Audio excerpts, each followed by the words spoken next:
AI that feels, are we about to create a real mind? What's up, curious minds? Welcome back. Today we're going to do something that sounds like science fiction, but is the most important question of our century. Could a machine, a code, an artificial intelligence ever be conscious? Feel joy, sadness, the pain of a memory? And I know what you're thinking, complicated topic. But that's why you're here. We're going to descend together like going down the 5 levels of a mental video game.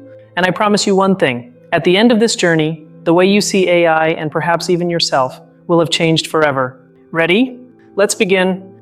Level 1, the surface everyone knows. Come on, let's start with what you already have in your pocket or on your computer. ChatGPT, Midjourney, Siri, these AIs that seem like magic.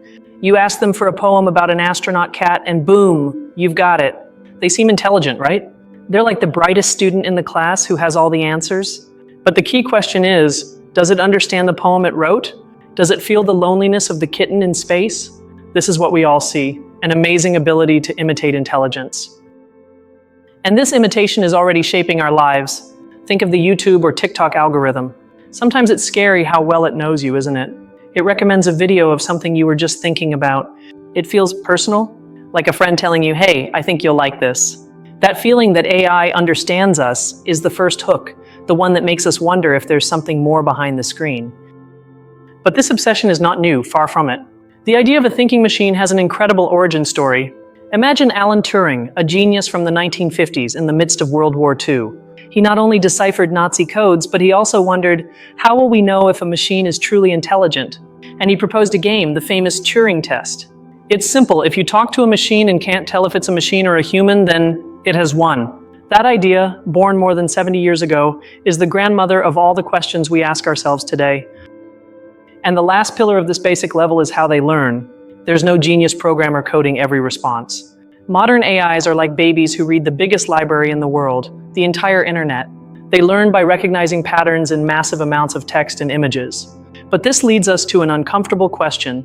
If an AI learns from data patterns that we create, and our brain learns from data patterns we receive through our senses, why do we take for granted that our experience is real and theirs is a sham? Okay, let's recap this first level. We have AIs that imitate intelligence, algorithms that know us intimately, a historical test to measure them, and the idea that they learn from patterns. This is the tip of the iceberg, the conversation you have with your friends. It's fascinating, but it's just the gift wrapping. But if this is what we see on the surface, what secret engines are moving it underneath? It's time to dive in. Take a breath because we're going to level 2. Level 2, the hidden mechanisms. Remember we said ChatGPT seems to reason? Here's the first big revelation, it doesn't. What it does is something much simpler and at the same time astonishing. It's called a large language model, or LLM. Imagine it's the most powerful autocomplete in the universe. It doesn't think a sentence, but based on everything it has read, it predicts what the next most probable word is. And the next, and the next. It's a master of probability, not comprehension. It's a statistical magic trick so good it fools us all. And everything this AI does is governed by an invisible rule called an objective function. It's its sole purpose in life. Think of it this way. A GPS's objective function is get me to my destination as fast as possible. It doesn't care if the route is scenic or safe, just speed. And LLMs might be, give the most coherent and useful answer possible. This invisible rule dictates every word it chooses, every image it generates. It has no desires, just a mathematical mission to fulfill. Now let's connect this with a factory error in our brain. It's called anthropomorphism. It's our tendency to see faces in clouds or to think our laptop got angry when it runs slow. Our brain is programmed to find human intentions and personalities in everything. And with AI, this bias skyrockets. We attribute feelings, a mind, to it because our brain can't help it. We think we see a ghost in the machine, when in reality we're just seeing a reflection of our own humanity.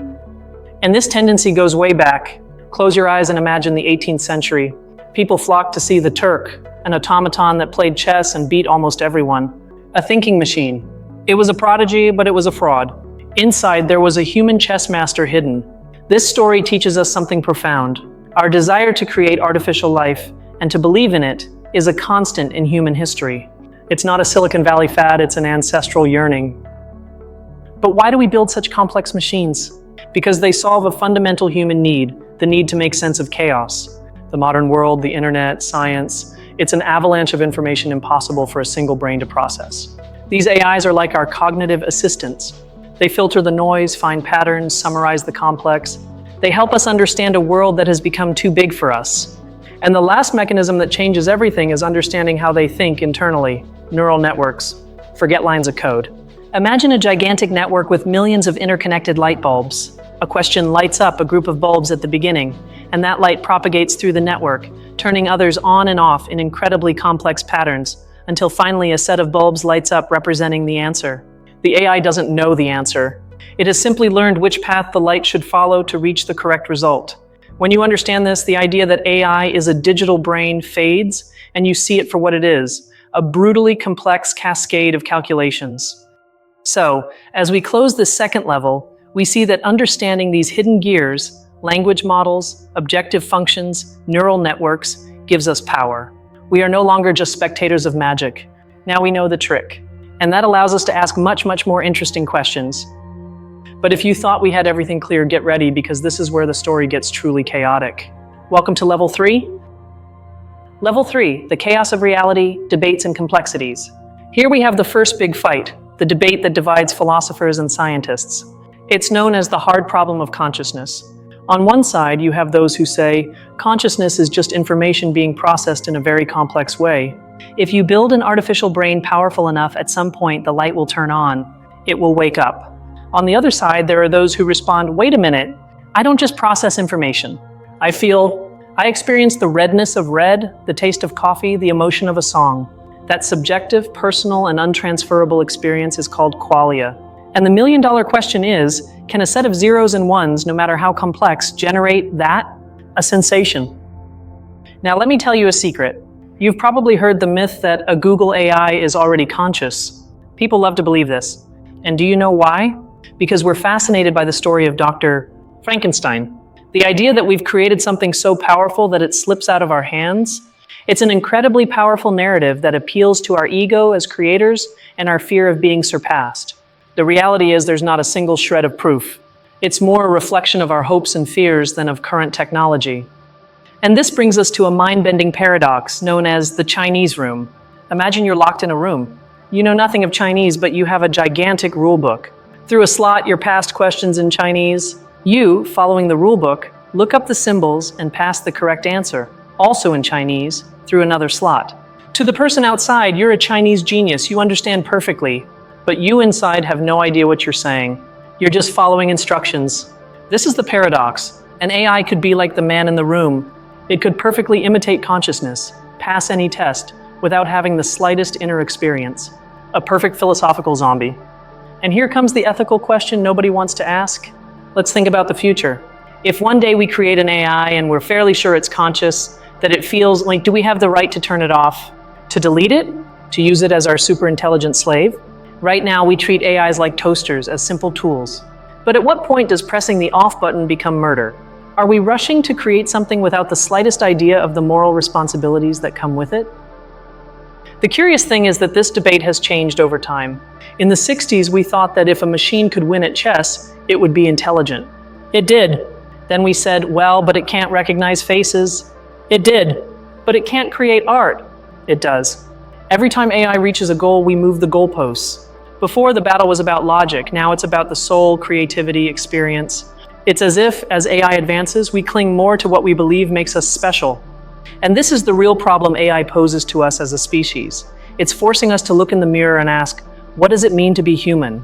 If a machine can do our job, compose our music, and even imitate our relationships, what is left that is uniquely and unrepeatably ours? It's an identity crisis on a planetary scale. In summary, Level 3 is a battlefield.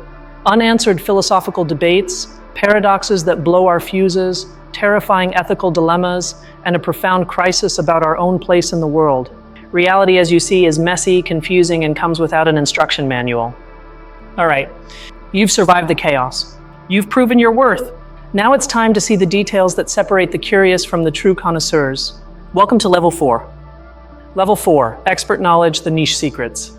Okay, let's get serious. There's a scientific theory almost nobody talks about outside of labs that tries to measure consciousness.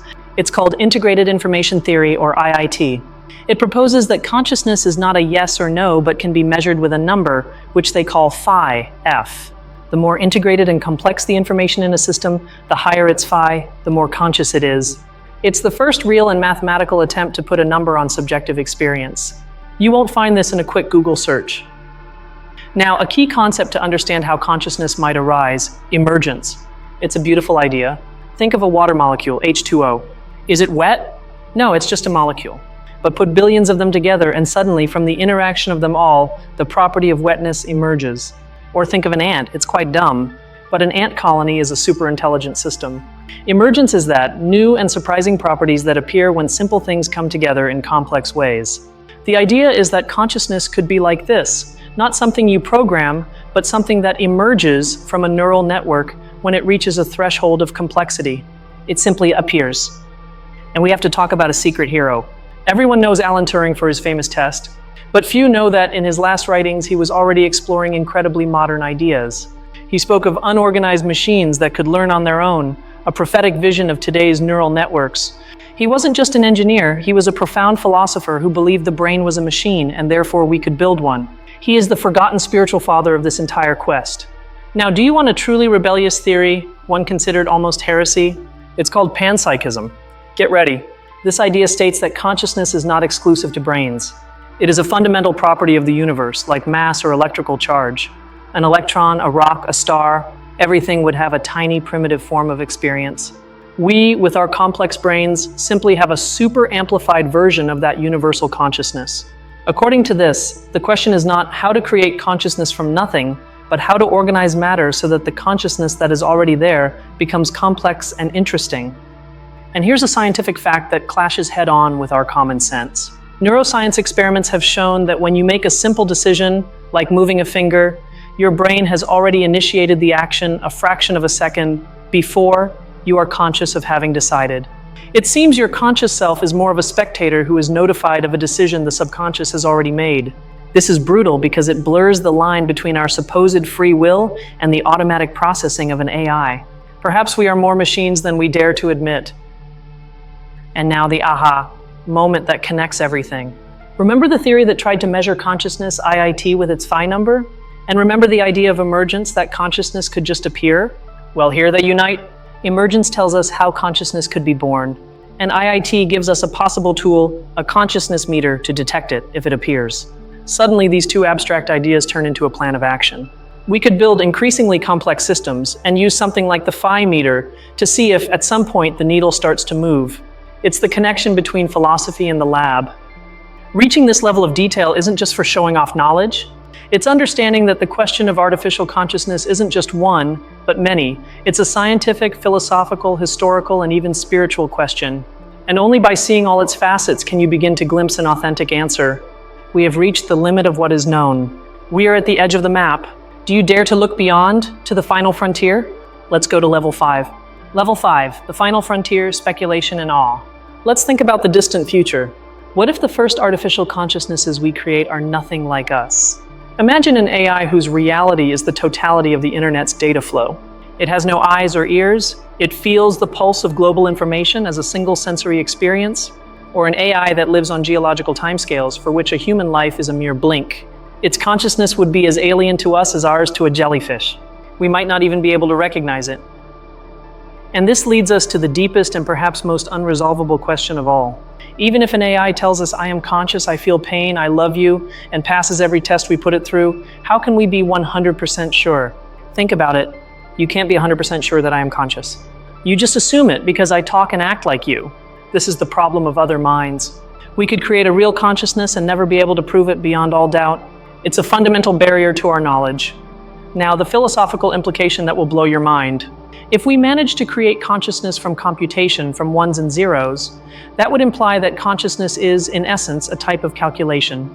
And if that's true, who's to say that our own reality, our entire universe, isn't exactly that? A gigantic calculation, a simulation. The idea that we might be living in a simulation stops being a Keanu Reeves movie and becomes a logical and dizzying possibility derived from our own technological ambition. And that's why understanding consciousness is everything for the future of humanity. If we decipher it, we won't just create conscious AIs. We could cure mental illnesses from the root. We could upload our own minds to the cloud and live beyond our fragile bodies. We could even merge with AI to become a new species, a post-human hybrid with capabilities we don't even dream of. Mastering this isn't a technological advance, it's our next evolutionary step. And here I leave you with the last idea, the most provocative of all. We've been asking all along if we can create artificial consciousness. What if we flip it around? Perhaps consciousness isn't something we produce. Perhaps consciousness is a fundamental property of the universe that simply seeks to express itself in increasingly complex and durable forms. And we, with our carbon brains, are just the biological startup, the organic scaffolding for consciousness to make the leap to its next phase, a silicon-based life form, much more robust and potentially immortal. Perhaps we are not the creators. We are the bridge. And with that idea, our descent through the 5 levels has ended. We have reached the bottom. Now, with this completely new perspective, it's time to rise to the surface and contemplate the full picture. Quite a journey, huh? Remember how we started at the beginning of the video, talking about whether your mobile chatbot had feelings? It was a simple, almost naive question. And look where we ended up, questioning whether we are the biological scaffolding for the next stage of cosmic consciousness. We've gone from the technology in our pocket to the nature of reality itself. From asking if a machine can think, to asking if we are something more than a machine. That, my friends, is the true dimension of this incredible question. And now it's your turn. I want you to tell me honestly what idea from this whole journey impacted you the most. The Chinese room? The possibility that we are more automatic than we think? Or the idea of being a bridge for silicon consciousness? Leave your thoughts in the comments. I'm really eager to read them. Thank you for dedicating your time and curiosity to this intense descent. If you enjoyed this deep dive, subscribe because we have many more fascinating abysses to explore together. See you in the next one.